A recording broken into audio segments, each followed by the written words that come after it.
Hello and welcome to the Stateside Soccer Show. My name is Jordan Wigand, and with me today is Logan Stone.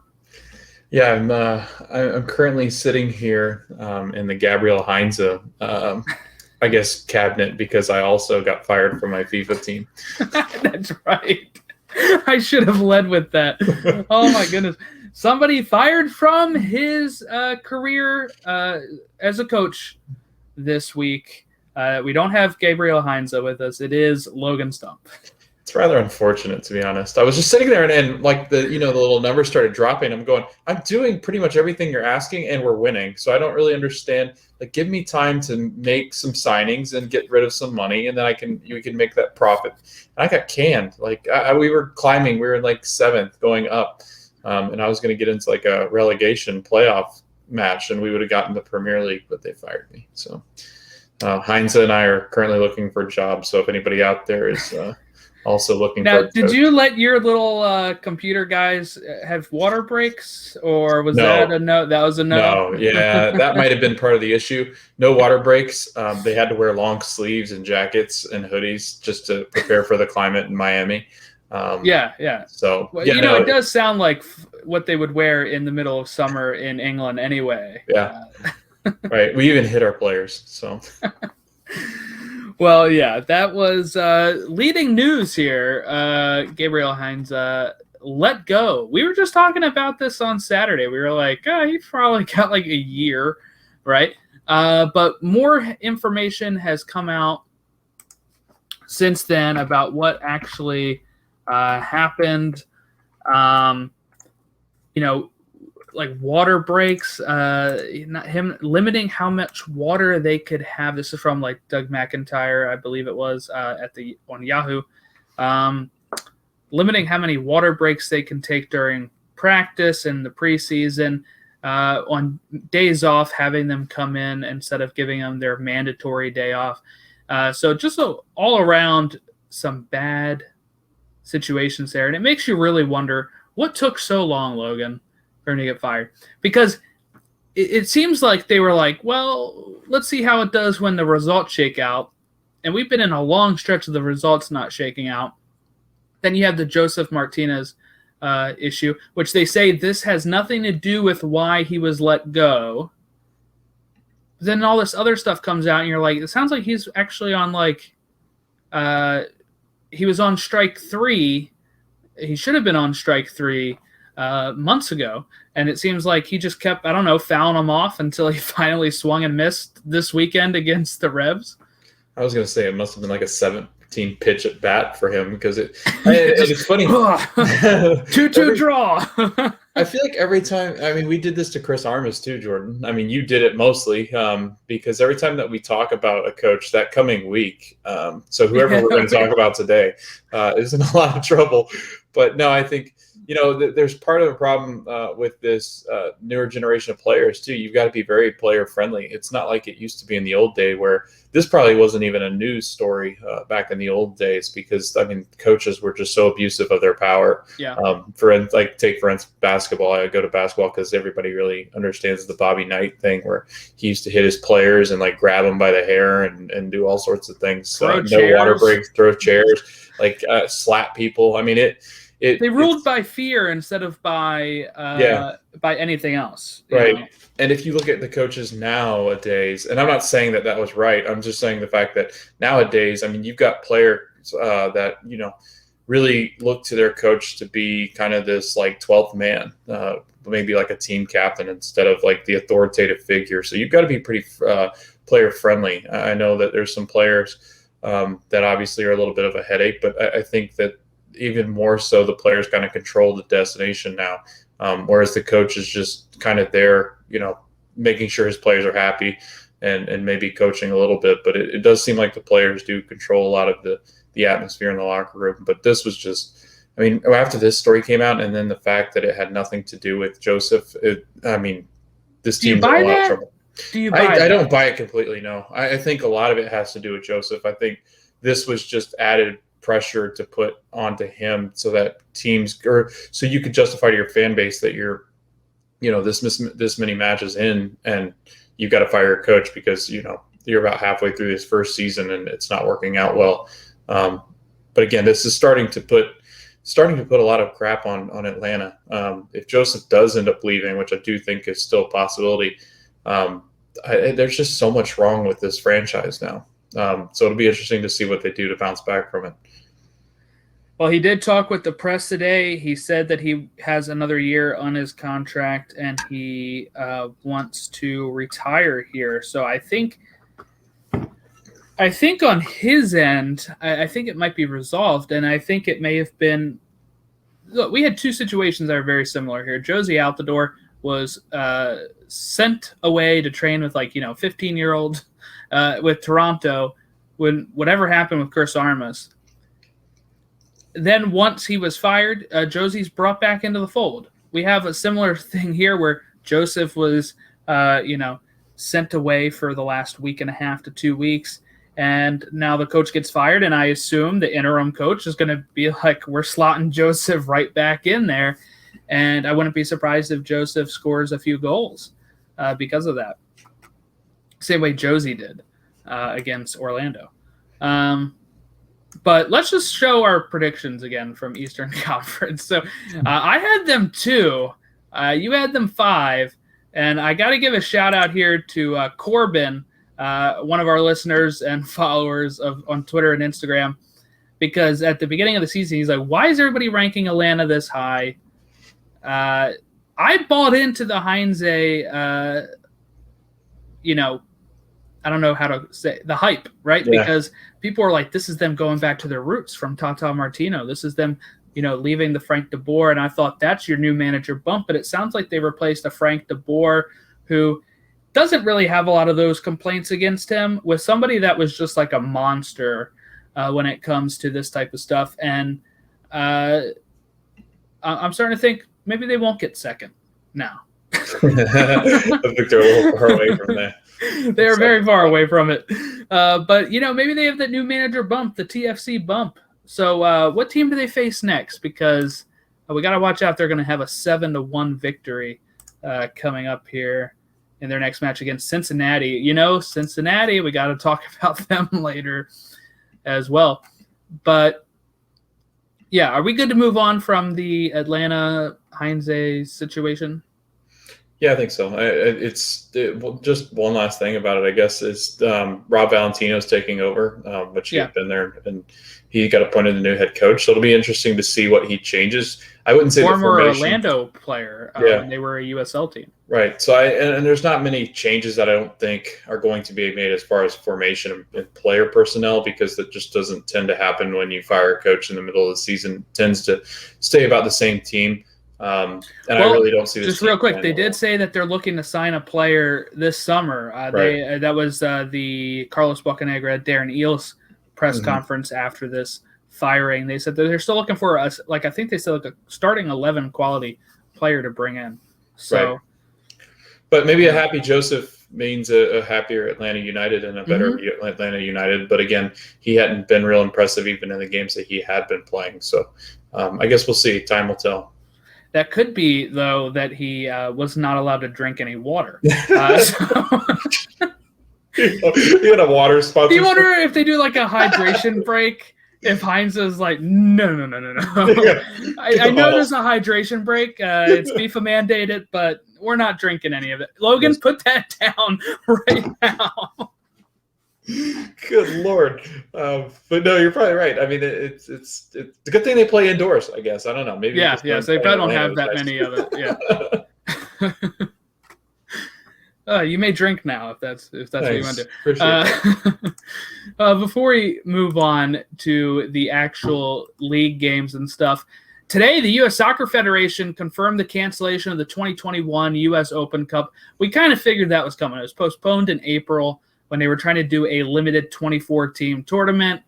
But with COVID and some teams still not being able to afford travel and all that kind of stuff, they postponed it. It's officially canceled now. But they did announce what the 2022 Open Cup is going to look like.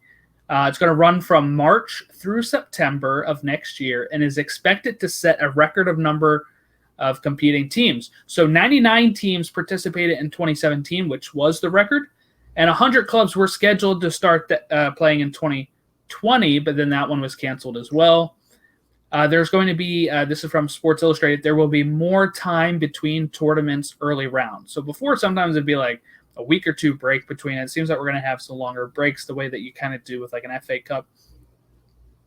And qualifying for amateur teams that are not members of the USL League 2 or NPSL is going to take place this September through November.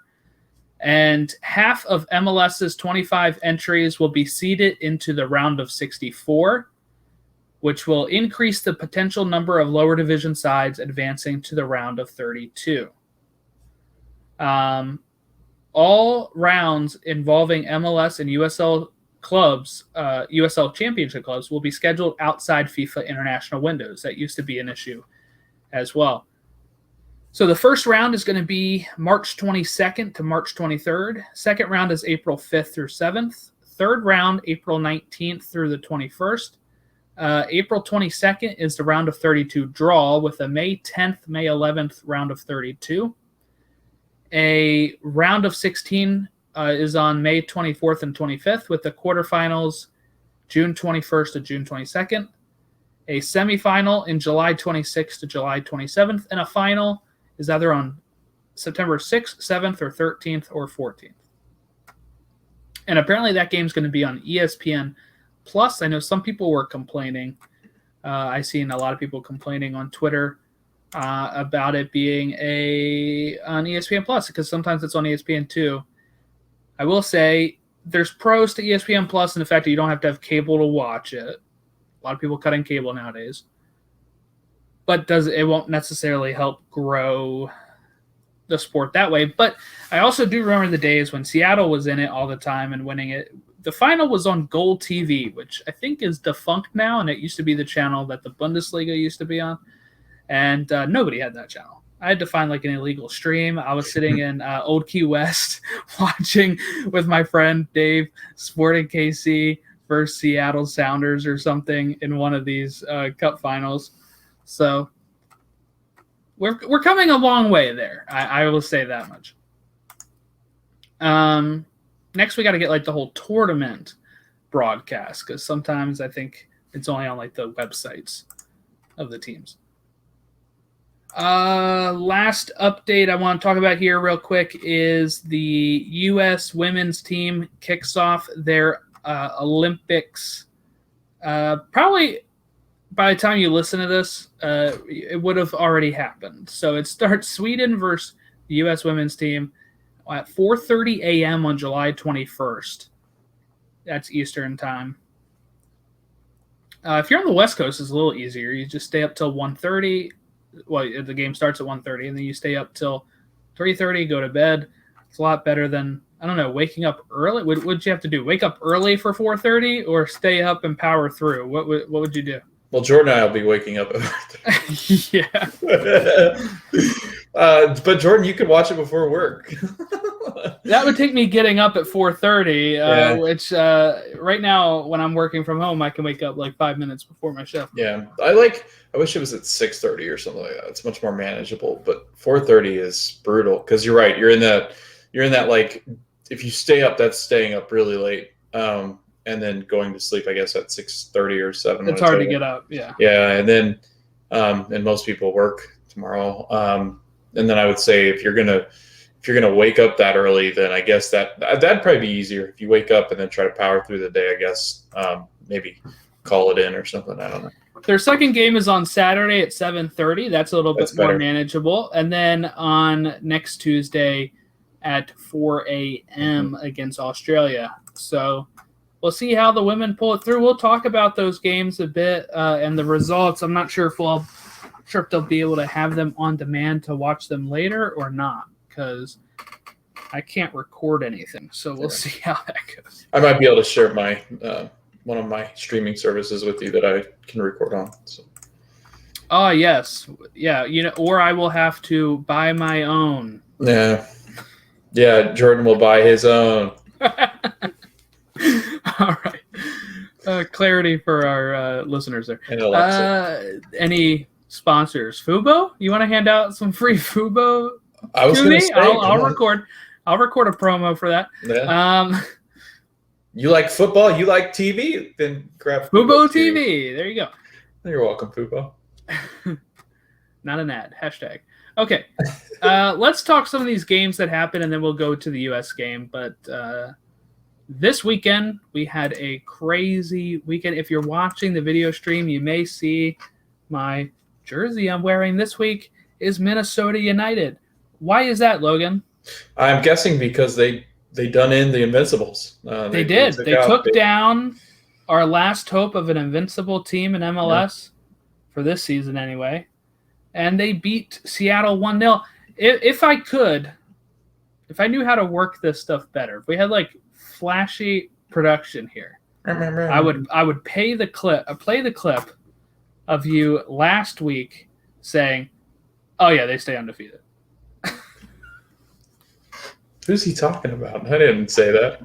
That must have been my twin brother. Smogan. I was trying to come up with a name, but I was like, there's nothing. Logs. Like that can really, rhyme. Yeah. Anyway, yeah. I guarantee you that Minnesota United was going to beat Cincinnati. Or Cincinnati. Well, there you go. Beat Seattle. Yeah, they're Cincinnati as well. They don't play Cincinnati. So where that leaves us is Seattle, guess what? They still are the best team in the league with 29 points. SKC in the West is 3 points behind them. Revs 2 points behind them. When we talk about supporter shield here. So it doesn't affect Seattle all that much, just kind of breaks a record of, how that went. It was an away game too, so I guess that's to be expected, that's where their loss would be. There were some games where they really hung on and got wins and draws when they probably shouldn't have. And this one, I feel like when I was watching it here, I have some notes that, the first half I felt like was mostly Minnesota. Seattle had a chance right before the halftime. And then second half starts right with the Seattle chance. Then there is a goal called back for offside. Then there is a chance where Minnesota got pulled down in the box. Robin Laud got pulled down in the box, no penalty. And then a minute later, he gets the ball again and actually scores it this time. And Seattle lose late. Seattle's got a couple things. I mean, they've got one. Both Rodons are gone. They've got a grocery list of injuries. And the fact that they're still staying in some of these games is pretty impressive. Just shows you how much depth they have, and I think just how good that Schmetzer is as far as a coach. I think that there's just so much that he provides. And when we go talk about coaches that I think players enjoy playing for, I think he's one of them. But just the fact that they've stayed unbeaten until this last weekend is just a testament to just how talented the team is and probably why they're favorites to win Supporter Shield now. I mean, we probably have to give some props to Minnesota here. They have really turned around from when they were in last place after the first 4 games. They're now in 6th place, and they're actually only 3 points back of 4th place. So they've come a long way too, which is good for them. But probably still well under where they want to be. When we talk about how Portland's been struggling, Portland's only 2 points behind Minnesota and only 1 place behind them in the table right now. So, can I rain on Minnesota's parade real quick? Yeah, go ahead. Okay, my guys at Final Third probably hate me, but and I was listening to Extra Time, and they were talking about just Minnesota United in general. And they were right. The stretch of games that they've played, I mean, there's not noteworthy teams in this. I mean, they've been playing a lot of the bottom feeders where they've just been beating up on the bottom teams. And I know that's what you got to do, but it's not like they're going in and slashing up a West that's really strong. I think when you look at the Eastern teams, the reason why it's so tight is because all those teams are just so good that they're competitive. I mean, if you look 1 through 8, 1 through 9, in the East, I mean, 1 through 9, if you go from New England all the way to DC, I mean, that's only an 11-point gap between those, teams. And then it's, I think in the West, you've got more gaps in between, like there's further gaps between Seattle and Sporting and then from Sporting down to Galaxy, like there's just more gaps. I think that's why you're seeing a West that is, it's easier to beat the bottom teams, and it might be easier to beat a team right below you, where in the East, I mean, there's just not a lot of room to wiggle around in the East. And I think that United is just playing teams. They played Dallas, Austin, Portland, who have all struggled. They played San Jose this month, Colorado, who they lost to. So that's not really a good stretch of games to really prove anything. I'm waiting until they start to hit into August when they start playing a little bit of tougher teams. But again, the West, I just don't think is as competitive. Well, we'll see. I mean, I sometimes I find it hard to with that logic of, well, they haven't played anybody, because at one point Minnesota was the bottom feeder. So, like, you know, it all depends on how it looks now. And these are definitely not how the tables are probably going to shake out by the end of the year. So sometimes I don't think those will really be able to tell until, you know, once the standings are finished, that you're like, oh, that ended up being a quality win, you know, or yeah. And it's all, I mean, fit, like, you know, what the team's form is too, the teams that they're playing. I will say RSL is starting to play a little bit better. I thought Colorado was starting to play a little bit better. Portland's just trying to make it through. So again, those are teams more on the up, but it's still not teams that you necessarily write home about. New York Red Bulls Miami got postponed.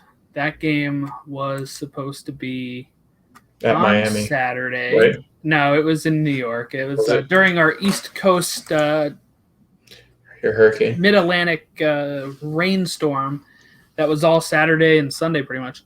And that game also ends up postponing the Philadelphia DC game in the 85th minute, and it doesn't start back up again until I think it was 11:30, and it was a 7:30 kickoff. So it was a delay for about 2 hours, 2 and some hours, for them to come back out and finish it due to the lightning storm and thunderstorm. But so that game got postponed. We already talked about New England beating Atlanta. New England just continuing to do what they need to do to stay top of the East. Then we get Crew beating New York City FC. Zelarayan having himself a game there again against NYCFC. That's going to create some, I feel like, very frustrated NYCFC fans. Then you have this, let's talk about this gorgeous game here that was Montreal-Cincinnati. 5-4. Yeah, let's call it Montreal win. My goodness. Here we go. So let me just say, Montreal hit the crossbar 3 times in the first half. Okay, hit the post or the crossbar 3 times. A minute and 30 seconds in, they hit it. Then there's a bad giveaway from Montreal that leads right to Medunian, the former Philadelphia Union player, and he gets it in 6 minutes in. 1-0 Cincy. Then, guess what? Another bad giveaway. Brenner takes it, puts it in 2-0, 14 minutes in. Mason Toy pulls one back in the 21st minute. Then we have another bad giveaway, but this time the keeper for Montreal comes up with the save. Then we had a Vermeer spilling the ball on a shot here that made it 2-2 in the 34th minute. So since he blew a 2-goal lead there, it won't be the first. It's the first time. It won't be the last time in this match alone. In the 42nd minute, there is another goal for Cincy. It's a free kick. Unmarked in the middle of the box is Valicilla, who just heads it in pretty good. Then we had right after halftime in the 46th minute, it's another bad giveaway by Montreal. Brenner scores it again. 4-2 in the 46th minute. Things are looking up for Cincinnati, you could say, until the 72nd minute. Mason Toy has a penalty. He steps up, converts it. It's 4-3. And then in the 74th minute, so just 2 minutes later, Ahmed Hamdi scores to make it 4-4. 4. And then in the 87th minute, Ahmed Hamdi scores again to make it 5-4 for the game winner. And just shambolic from Cincinnati. What were your thoughts on this? Because I will say we did not watch this one live. I think we were both watching 2 different games. This was at the same time, I think, as Orlando, and at the same time as Philly. Mm-hmm. So we're just casually keeping eyes on scores of it, and it's like, oh, man, 2-0 already, Cincinnati. And then the next time I saw it was 4-2, and then 4-4, and then 5-4. And going back and watching this game, it was just crazy how much Cincinnati blew it here. And even Montreal. Let's not let Montreal off the hook here. How many of those goals? I think I said 4 out of the 3 or 4 out of the goals for Cincinnati were off very bad giveaways that the defense was handing Cincinnati as they're trying to play out the back. Yeah, it's tough when you go out and sign a guy that won't get vaccinated and can't travel to Canada because he won't. And, you know, they knew coming in that Jeff Cameron he's had issues before. I mean, I know he's gone total political AWOL on Twitter a couple times. I know that he's had some issues and run-ins with different people. But then, you know, it seems like a perfect storm again for Cincinnati. And here's this Montreal team that we thought, Jordan and I, if you pulled that lovely wooden spoon thing up, both of us had them sitting with wooden spoons and pretty comfortably, I think, when we even talked to Paul about it. I think that you thought of a team that just didn't have enough teeth to get through some of these teams that are in the East that are really good. But obviously Montreal does. I know we got attacked on YouTube. I don't know if you saw that comment on our YouTube.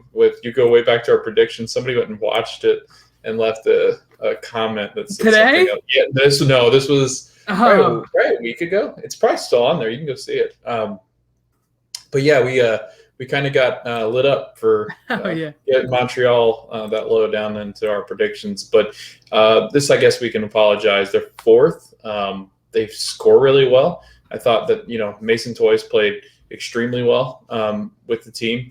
When Mihailovic has played, he's played really well. So this is a team that I think is pretty good. And then you got Cincinnati, who again, they can't defend. When they can't defend, they can't score. I feel really bad because we've got some really good friends with the Cincy Soccer Talk. The guys over there, the Weigel twins that we've had on. I feel really bad for them because I want them to be successful, the brand new stadium, but it just seems like it's just like this team that's cursed. I don't know. They're like the Cubs of MLS. I have no idea what's going on. And neither do they. I think they just get to a point where we're going to give up soon because this is just not fun anymore. They have to figure it out at some point. They do. They do because you have a hungry market there. It's the same thing we kind of say about how Orlando was, how Toronto used to be, where they were hungry, and then the team wasn't good, right? And you can fix that by winning. But nothing really shows me that this team is close to doing that. Now, the good thing for them is they're in 11th place, right? But they're only 4 points ahead of Miami right now. Look, not like Miami is really jumping up the table at this rate either, but it's kind of like that's only a win and a draw, and Cincy losing 2 games, and if they keep playing like this, that's going to happen. With the it just sucks in the Cameron aspect because he wasn't able to go there, and maybe he prevents some of these goals. You can't really say that for certain, though. No. I do think it is almost mentality of Cincinnati at this point. Mm-hmm. And I'm not sure Jaap Stam can fix it. And I think his seat should be red hot by the time we get here we go. There we go. All right, let me write this down. Okay, so if you'd like to take bets on managers getting fired, we just organically came up with Jaap Stam there. So that is, I would put some money on that. Yeah. Put the money down. Let's see, who do they have next? Let's go in here and just check. Next, they've got Atlanta. Atlanta bounces back. Atlanta bounced back here. And then Nashville smash them in, and then he's as good as gone. He's as good as gone, Jordan. Way to go. Do you think they give him till the end of the year? No, I don't. Now that you said it. Now that I said it, he's done. No, but if it does happen, then you can just start sending us in your little bets and bet lines, and we can try to work it into the show organically, and we can see what we can do for you guys. Mostly because it works the opposite of what I say, and it always works the way Jordan wants. So, heck, I don't know if I know anything about betting, so I'll just say this is a plus 500. Is that good or bad? I don't know. I have no idea. I don't understand spreads. Maybe Matt could tell us, but he's not. Yeah, we'll have to get Matt on here and tell us the spread of Yapstam getting fired. But yeah, no, that's not good. So yeah, I think Yap's gone. But like you said, it's just this mentality now. It's like this losing. You got teams like the Sounders that just have this winning mentality. I think Cincinnati just looks for things to go wrong, and when they do go wrong, it works out for Cincinnati, just because they've expected it. It's very sad. Yeah, it is sad. Philadelphia Union beat DC United 2-1. This one, like I said, was postponed for about 2 hours or so due to lightning. But Sergio Santos scores 11 minutes in. Then there's a penalty, and Assad converts it to make it 1-1. And then Shabilko in the 83rd minute makes it 2-1. This was at Philadelphia. So a good result for them in the sense of, DC has not been a team that you can just run over, right? They're 9th place. They're only 3 points above Atlanta, so it is funny the contrast about how we talk about some of these teams.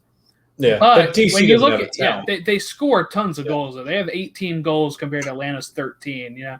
And 2 of their best players are gone too. Donovan Pines and Ariel are both out. Yeah, and I guess Hamid's still. Yeah, Hamid's still there. Yeah, I just saw him.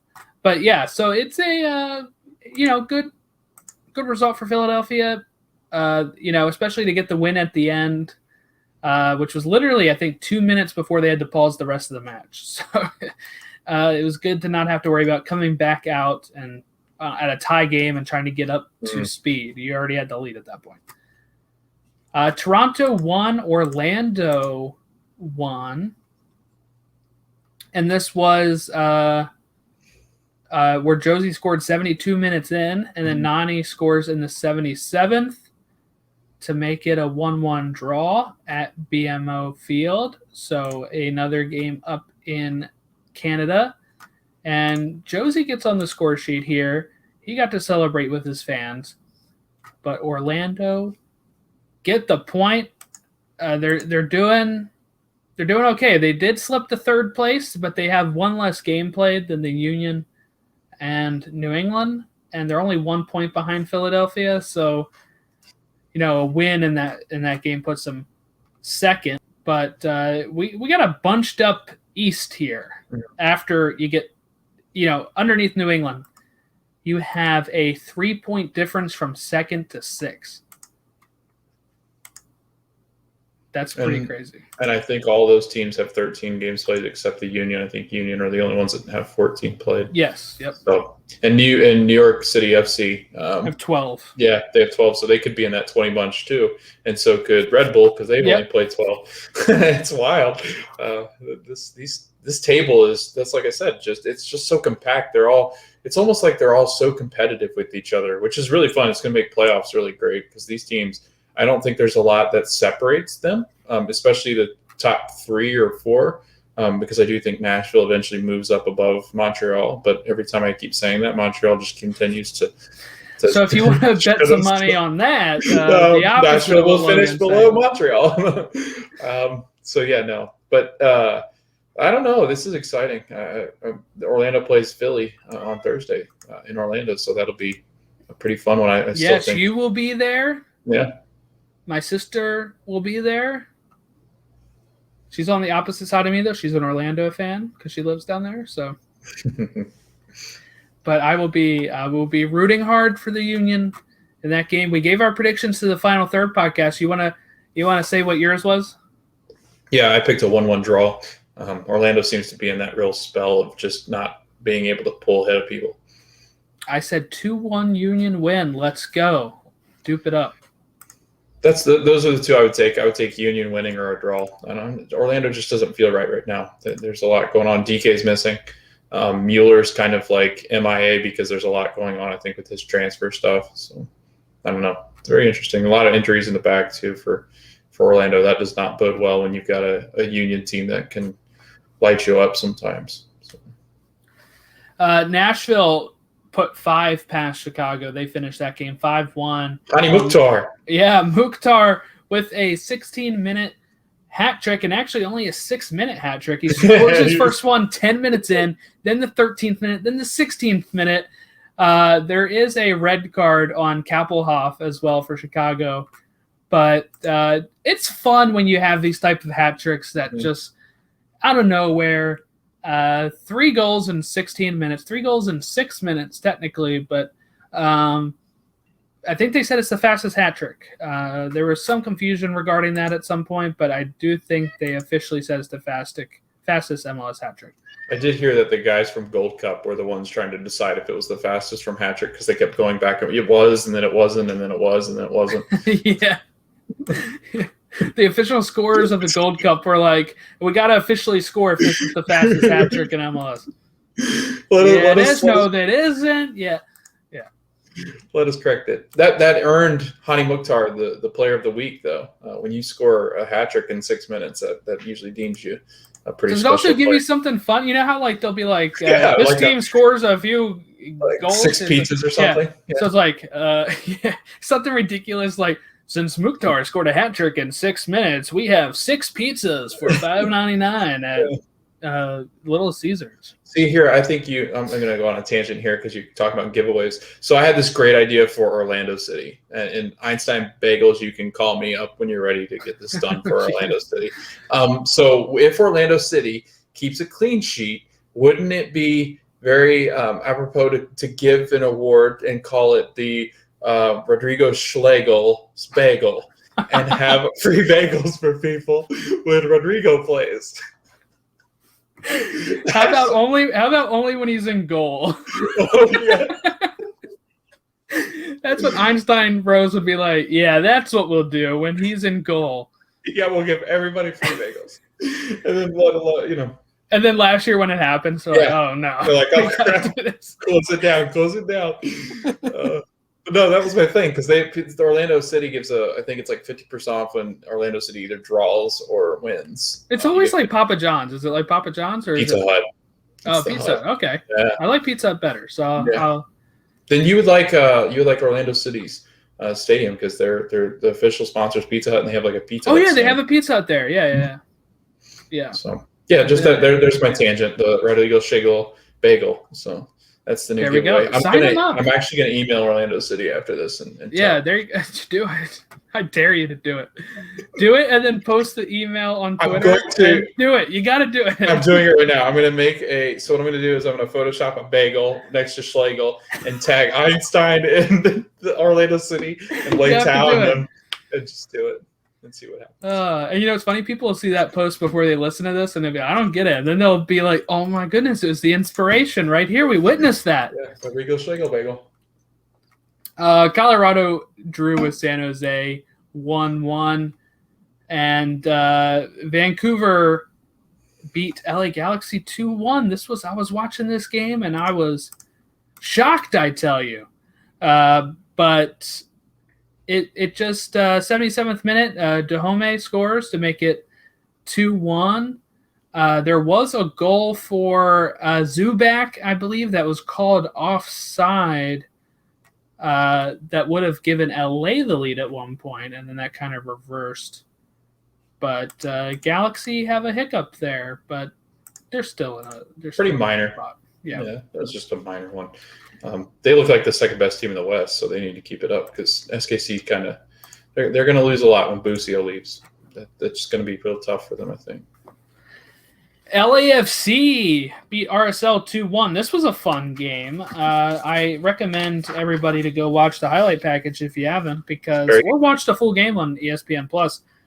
Just lots of back and forth and lots of good stuff. There is a penalty that Vela does miss. Ochoa steps up and saves it. Really great save from him, too. And then Vela's goal that he scores in the 79th minute to get the win was a rocket that goes like above Ochoa's head, but underneath of the crossbar.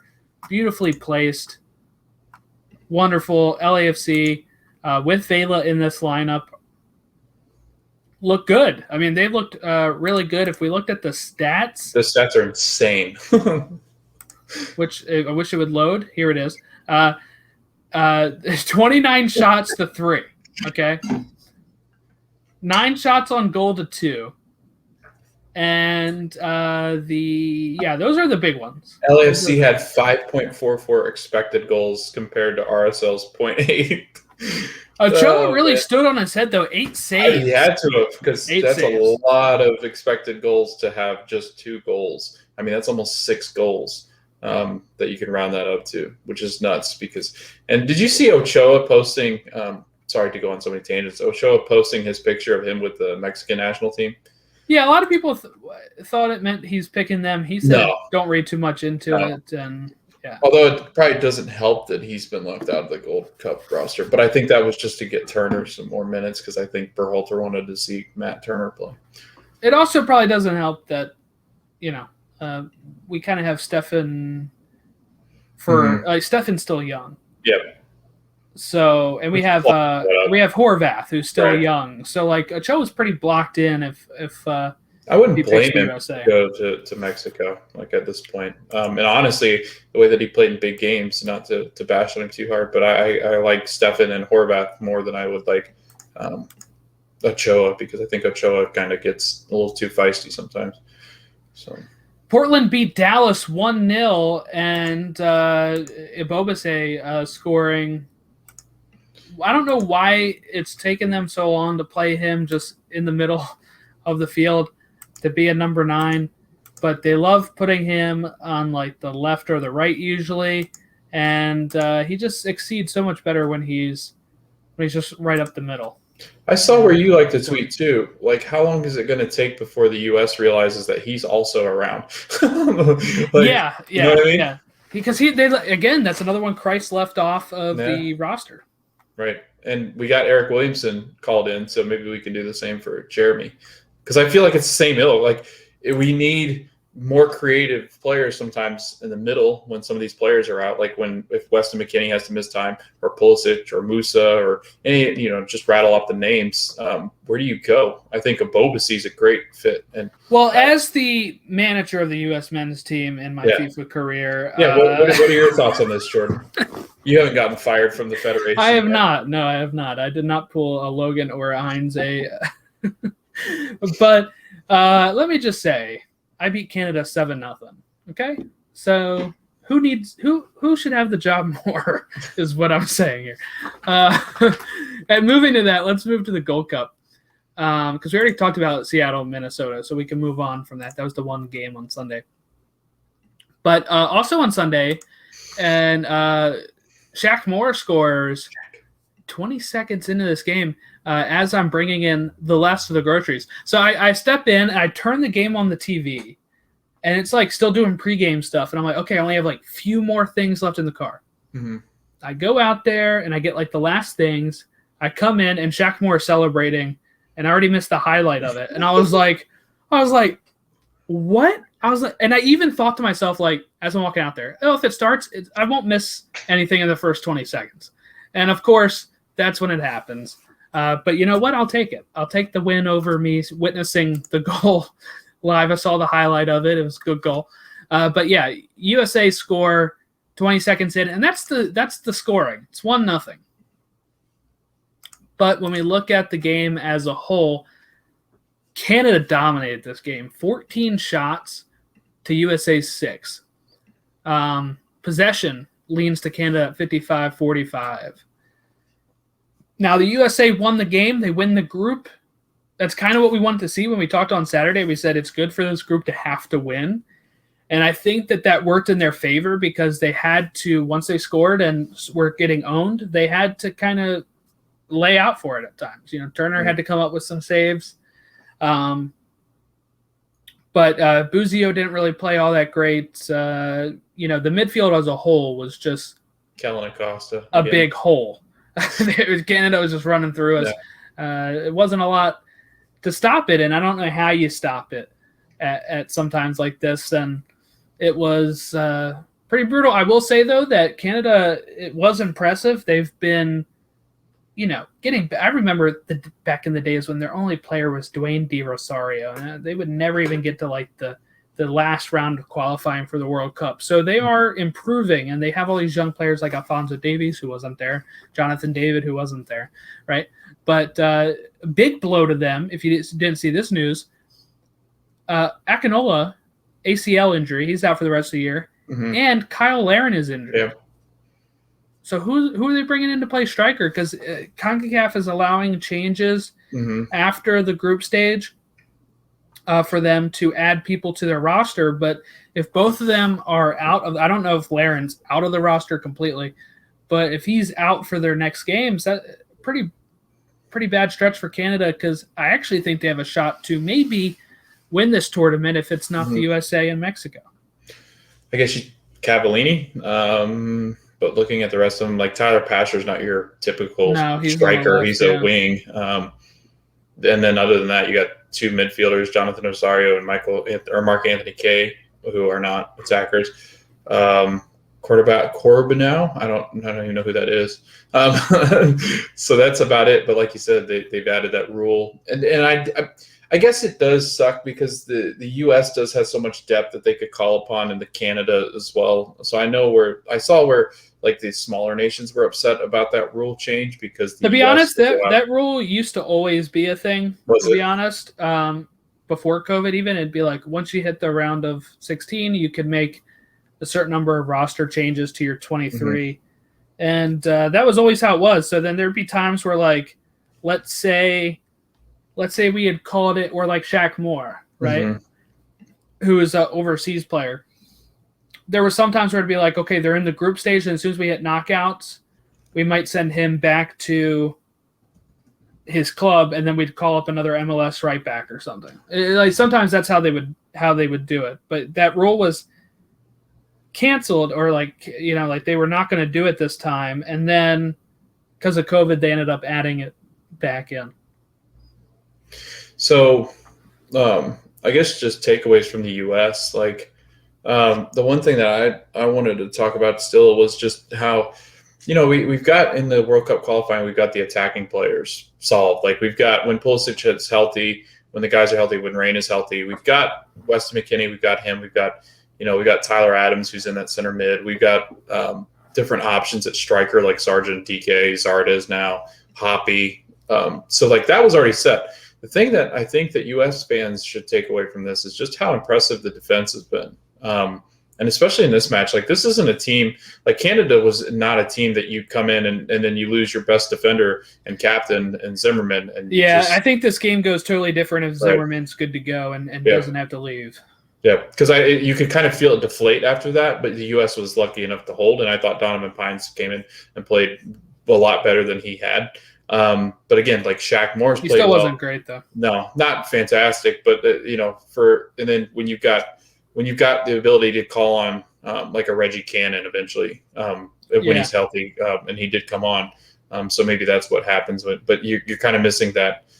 Zimmerman's there. They don't really have like that typical center back that you really need. Maybe Shaq can play more central, but I don't know, how that works out with Reggie Cannon being on that right side if that weakens your defense a lot.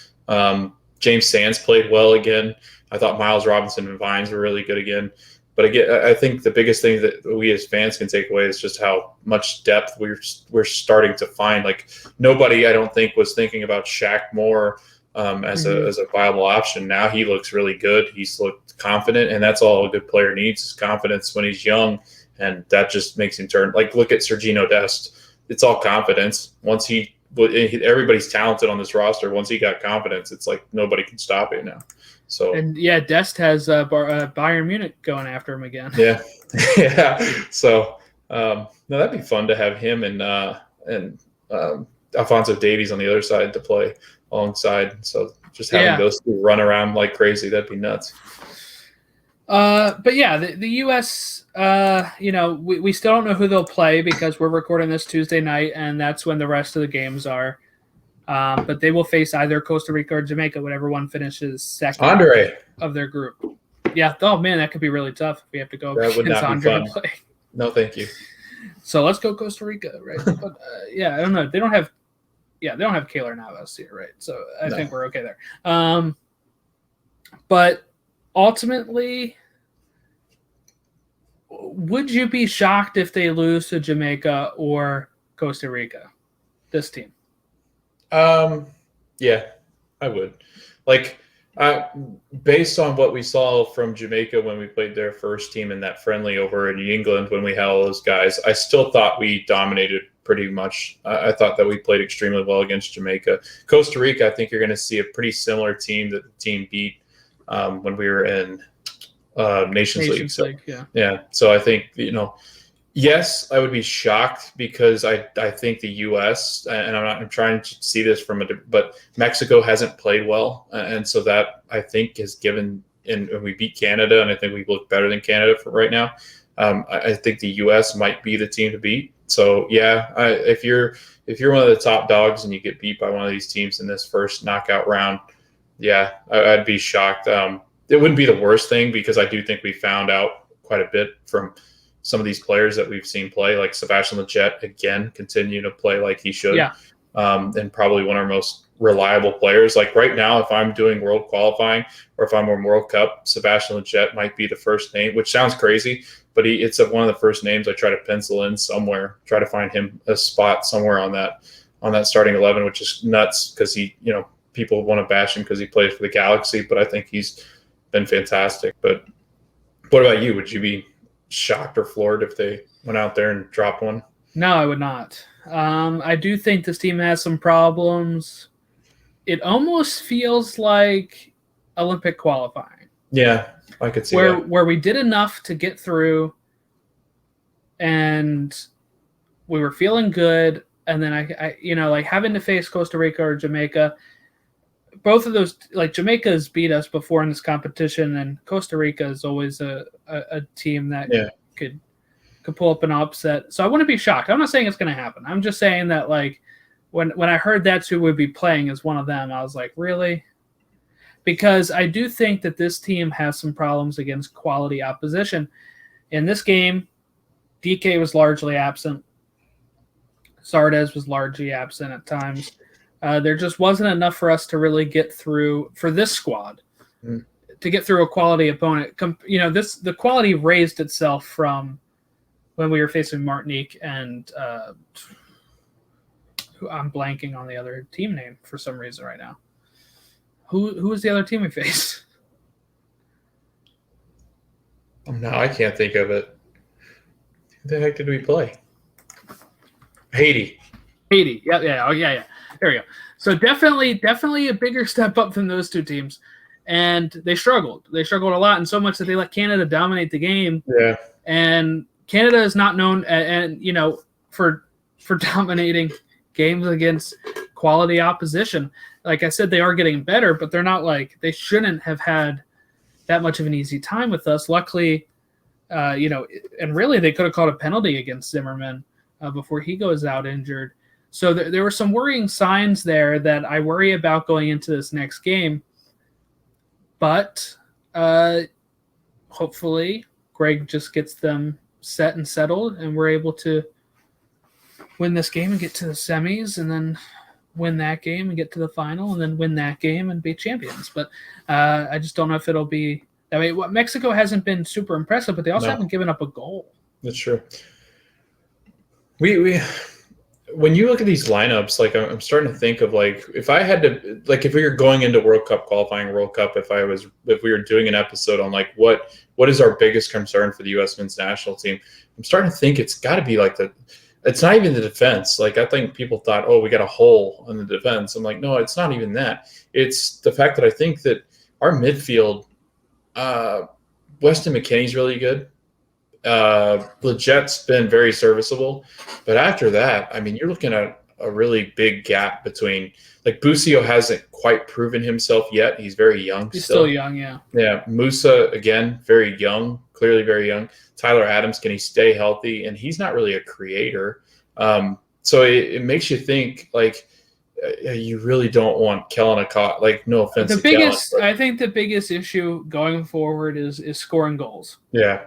And part of that's breakdown is in the middle. Like you can't get the balls to DK. Like Pulisic, you know what? Honestly, the game that we looked really good was what game was it when Pulisic was playing? Like he was almost more attacking through the midfield. Like when he was getting back to his old self. I think it may have been Sweden. No, couldn't have been Sweden. We didn't play very well against him.